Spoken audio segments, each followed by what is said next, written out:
Hi everyone, thank you for joining in today. And yes, this is Fred Excel.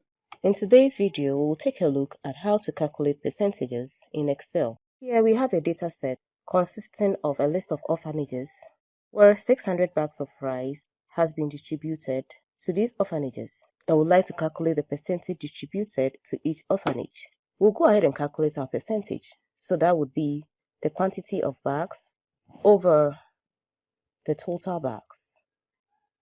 Now to make our reference point constant here, let's make our cell C2 absolute, okay?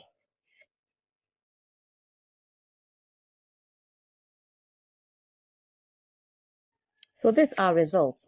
Now instead of having to multiply by 100, a smart way you can really go about this is to format your cells into percentage.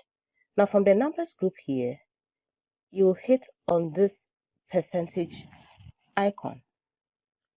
And voila, your report is all set, indicating that 18% of the 600 bags was distributed to orphanage 1, 16% to orphanage 2, 20% to orphanage 3, 14, 19, and 14% to orphanages 4, 5, and 6.